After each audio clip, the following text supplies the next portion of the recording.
Okay, let's talk about comfort zone. I touch a lot of topics on my videos, and sometimes I devote a specific video for it. 52-year-old med surg nurse, bedside, basically second career. This is I was COVID class, so it's over 2 years now. Comfort zone. And I talked about this in in previous videos. It's something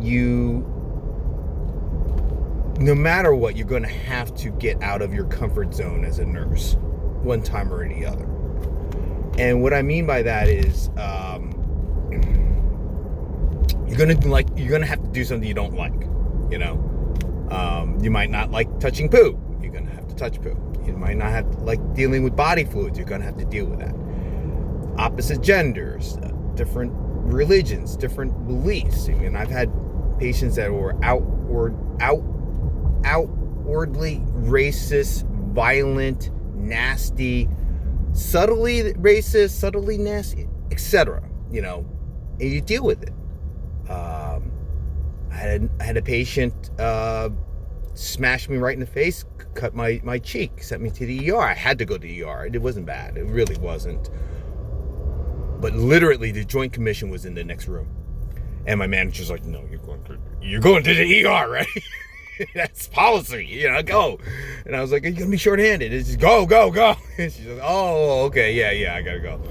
You know, the Joint Commission goes over, is like, "Yo, what's going on? Why is that patient in restraints?" And they're like, he just assaulted one of my staff. And then the Joint Commission backed off. They kind of walked away. I'm not privy to what the write-up was for that, but it was literally, you know, like, I was working nights, so they were there, I guess, maybe most of the day. I don't know. And they got to our unit, and sure enough, I had that patient when I came back from the ER, because I didn't want to leave my unit shorthanded, so I was there for, 3 hours, 4 hours. You know, they had to run the CT on me. They don't make sure that, they're like, no, we gotta make sure you're okay. You know, technically I wasn't supposed to go back to the unit, because it turned out like workman comp had to take over, and they had to clear me. I actually had to miss 2 shifts until they cleared me. So I really wasn't supposed to go back right on to shift. But I went back on it, and, you know, they're going to be shorthanded. And, and I had that patient. I kind of knew that. I was like, oh, that's my assignment. Because I actually was I was in the patient's room helping out before shift, actually. One of my friends was there, and she was like, oh, I need some help. And just get him back to bed. Got him back to bed. Smashes me in the face. I mean, cold cocked. I wasn't expecting it. The guy's an old guy. Wasn't expecting it. I was more embarrassed than anything. And she's screaming out, Ray got hit. You know, and I'm like, I'm sure, you know, on our unit, that's nothing big. But then she starts, and I'm like, it's okay. Then she starts screaming out, Ray's bleeding. Just like that. I'm like, bleeding. I was like, maybe it's a nosebleed or something. I'm like, there's nothing, you see? And then I see blood dripping on the floor. I'm like, uh-oh. is that the patient's?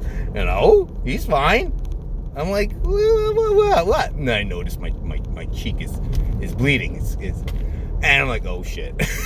I'm like, oops. Now at that time, I think at least one of the assistant managers and the charge nurse was already in the room. They're like, they're one's dealing with the patient, and my manager grabs me, and she's like, ooh, yeah. She pulls me to the side, and then there's some other people that walk in, which I find out later is the Joint Commission doing their inspection. So you have to get out of your comfort zone. Is back to the point of the video is, I went back and I took care of this patient for the rest of my shift, you know, and I felt bad. I didn't feel bad for him in the sense of like, he was not with it. He didn't know any better. You know, I felt bad for my crew, and people are like, you okay to take care of him? I was like, yeah, he's not with it. That's the nature of our unit. And I said, that's okay. I got out of my comfort zone. Other people are like, no way would I be like, you know, I wouldn't accept that assignment, blah, blah, blah, blah.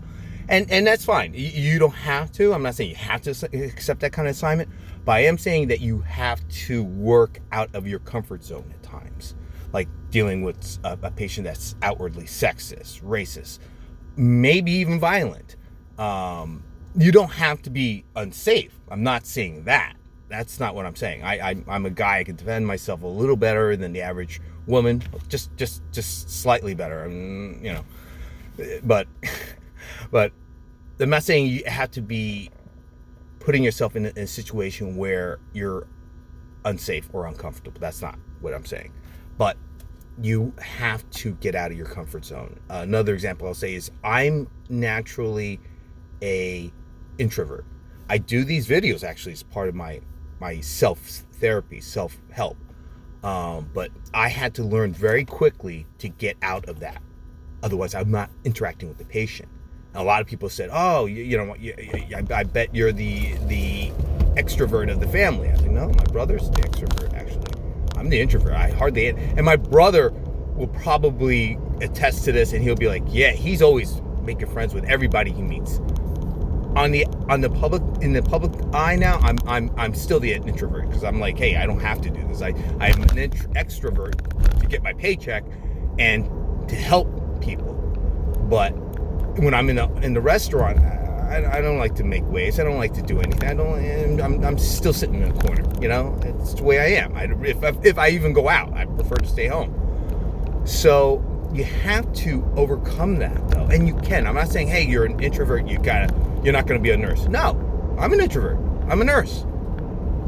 I do stuff like this to help me get across that threshold. You can overcome that. I have a very early video. I had IBS.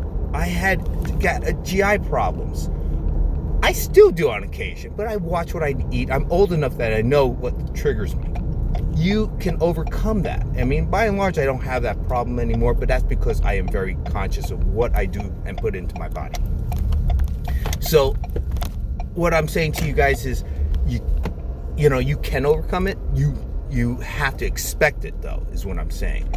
Some people, like I said, they don't like to deal with body fluids and phlegm, and sure enough, some of them are respiratory, pulmonary nurses. I had a friend who was on a pulmonary unit, our sister was. And I can't take phlegm. And I'm like, you're in the wrong freaking unit. She's like, I know what I'm gonna do. But that's what it is. She got over her aversion to it, and she deals with it. You have to.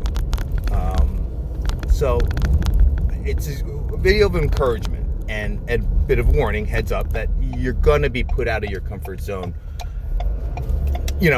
Don't let it be a shock to your system. Maybe do something to kind of ease yourself into whatever, Poo aversion, have kids. I'm sure a lot of you have kids. To me, it's how many butts have I wiped of my kids? It's like, okay, this is just a stranger. I'm not touching with my bare hands like I did with my kids. I'm effectively gloved. So, it's all that kind of stuff, right? Good luck.